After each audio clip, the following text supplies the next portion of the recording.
Welcome to easy tips kitchen. ഇന്ന് നമുക്ക് ഒരു നാടൻ ഇലയട തയ്യാറാക്കാം. ഈ ചാനൽ ആദ്യമായിട്ട് കാണുന്നവരുണ്ടെന്നുണ്ടെങ്കിൽ വെൽക്കം ടു അവർ ചാനൽ. പിന്നെ സബ്സ്ക്രൈബ് ചെയ്യാത്തവരുണ്ടെന്നുണ്ടെങ്കിൽ അങ്ങ് സബ്സ്ക്രൈബ് ചെയ്തേക്കണേ. തൊട്ടടുത്തൊരു ബെല്ലൈക്കൺ കാണും, അതും കൂടെ ക്ലിക്ക് ചെയ്ത് കഴിഞ്ഞാൽ ഞാൻ അപ്ലോഡ് ചെയ്യുന്ന വീഡിയോസ് നിങ്ങൾക്ക് നോട്ടിഫിക്കേഷൻ ആയിട്ട് ലഭിക്കും. മിസ് ചെയ്യാതെ കാണാനും പറ്റും.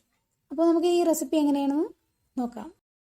അപ്പോൾ ഇതിൻ്റെ ഫില്ലിങ് റെഡിയാക്കുന്നതിന് വേണ്ടിയിട്ട് ഒരു ബൗളിലേക്ക് 1 കപ്പ് തേങ്ങ ചിരകിയത് ചേർത്ത് കൊടുക്കുന്നുണ്ട്. അതിലേക്ക് 1/2 കപ്പ് ശർക്കര ചേർത്ത് കൊടുക്കുന്നുണ്ട്. അതും ചീകിയെടുത്തതാണ്. പൊടിച്ചിട്ടുണ്ടെന്നുണ്ടെങ്കിൽ അതായാലും മതി, കുഴപ്പമൊന്നുമില്ല.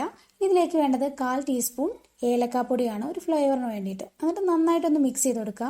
ഇത് ഞാൻ ഫ്രൈ ചെയ്തെടുക്കുന്നൊന്നുമില്ല കേട്ടോ, നെയ്യിൽ നന്നായിട്ടൊന്ന് മിക്സ് ചെയ്തിട്ട് ഇത് തന്നെയാണ് ഇതിൻ്റെ ഫില്ലിംഗ് ആയിട്ട് യൂസ് ചെയ്യുന്നത്. ഇനി ഇത് അങ്ങോട്ടേക്ക് മാറ്റി വെക്കാം. ഇനി ഒരു ബൗളിലേക്ക് 1/2 കപ്പ് അരിപ്പൊടി ചേർത്ത് കൊടുത്തിട്ടുണ്ട്.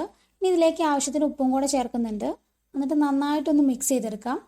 നമ്മൾ അരിപ്പൊടി എടുക്കുന്ന സമയത്ത് വറുത്തതായാലും വറുക്കാത്തതായാലും പ്രശ്നമൊന്നുമില്ല. നമുക്ക് പത്തിരിക്ക് കുഴയ്ക്കുന്ന പോലെ കുറച്ച് ചൂടുവെള്ളം ഒഴിച്ചിട്ട് വേണം കുഴച്ചെടുക്കാൻ വേണ്ടിയിട്ട്. നല്ല സോഫ്റ്റ് ആയിട്ടുള്ള ഒരു മാവാണ് നമുക്ക് കിട്ടേണ്ടത്. വെള്ളം ഒത്തിരി കൂടാനും ഒത്തിരി കുറയാനും പാടില്ല. ഏകദേശം 1.25 കപ്പ് വെള്ളം ഞാൻ ചൂടുവെള്ളം ഇതിലേക്ക് ഒഴിച്ചു കൊടുത്തിട്ടുണ്ട്. എന്നിട്ട് കൈ കൊണ്ട് തന്നെ നന്നായിട്ടൊന്ന് കുഴച്ചെടുക്കുക. നന്നായിട്ട് കുഴച്ചെടുക്കണം കേട്ടോ.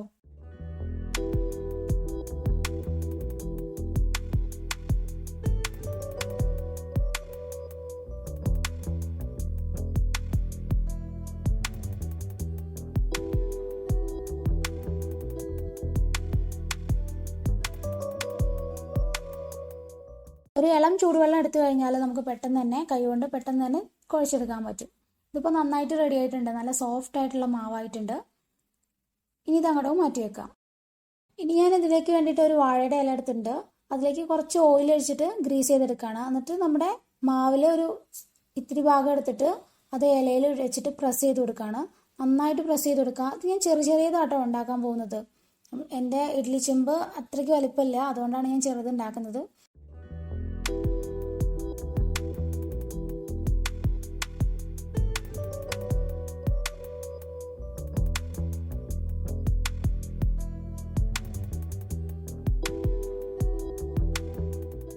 മാവ് ഒത്തിരി കട്ടിയാവാതെ നോക്കണം. എന്നിട്ട് ഇതിലേക്ക് ഫില്ലിങ് ചേർത്ത് കൊടുക്കുക.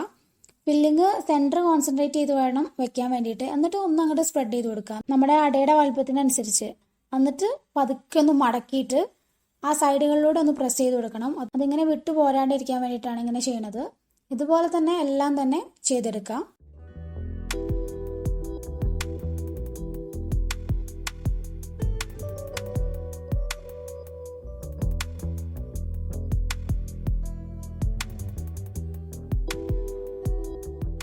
ഇതിപ്പോൾ എല്ലാം റെഡി ആയിട്ടുണ്ട്. ഇനി ഇത് നമുക്ക് ആവിയിൽ വേവിച്ചെടുക്കാം. അപ്പോൾ ഇതിന് വേണ്ടിയിട്ട് ഞാനൊരു ഇഡ്ഡലി ചെമ്പിൽ വെള്ളം ചൂടാവാൻ വേണ്ടി വെച്ചിട്ടുണ്ട്. അതിലേക്ക് നമ്മൾ ഇടിയപ്പത്തിൻ്റെ ആ ഒരു പാത്രമില്ലേ, അതും കൂടെ വെച്ചിട്ടുണ്ട്. അപ്പം നന്നായിട്ട് ചൂടായിട്ട് വന്നിട്ടുണ്ട് വെള്ളം. ഇനി ഇതിലേക്ക് നമുക്ക് നേരത്തെ തയ്യാറാക്കിയിട്ടുള്ള ഓരോന്നായിട്ട് ചേർത്ത് കൊടുക്കുക. ഒരു 4-5 വരെയൊക്കെ ഞാൻ വെക്കുന്നുണ്ട്. ഇത് വളരെ ചെറിയ ഇഡ്ഡലി ചെമ്പാണ്. നമുക്കിത് ഒരു 15 മുതൽ 20 മിനിറ്റ് വരെ ഒന്ന് മീഡിയം ഫ്ലെയിമിലിട്ട് തന്നെ കുക്ക് ചെയ്തെടുക്കണം.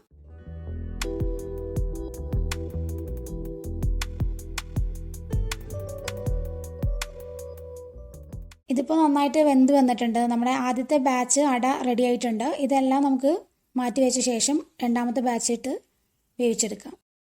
വളരെ സിമ്പിളും വളരെ ഹെൽത്തി ആയിട്ടുള്ള ഒരു പലഹാരമാണത്.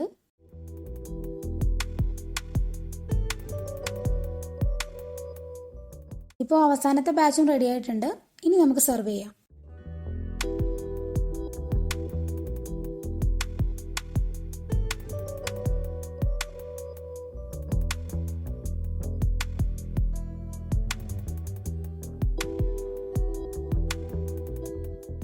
അപ്പോൾ ഇന്നത്തെ വീഡിയോ എല്ലാവർക്കും ഇഷ്ടമായെന്ന് വിചാരിക്കുന്നു. ഇഷ്ടപ്പെട്ടിട്ടുണ്ടെന്നുണ്ടെങ്കിൽ നിങ്ങൾ ട്രൈ ചെയ്യുന്ന സമയത്ത് ഫീഡ്ബാക്സ് എല്ലാം അറിയിക്കാൻ മറക്കരുത്. ഇതുപോലെയുള്ള ഈവനിങ് സ്നാക്സിൻ്റെ റെസിപ്പീസ് ഞാൻ ഓൾറെഡി അപ്ലോഡ് ചെയ്തിട്ടുണ്ട്. നമുക്ക് ഈസി ടിപ്സ് കിച്ചണ് അതിൻ്റെ ഒരു പ്ലേലിസ്റ്റ് ഉണ്ട്. കാണാത്തവരുണ്ടെന്നുണ്ടെങ്കിൽ അത് കാണാം. ഞാൻ ഡിസ്ക്രിപ്ഷൻ ബോക്സിൽ അതിൻ്റെ ലിങ്ക് കൊടുക്കുന്നുണ്ട്. Thanks for watching easy tips kitchen.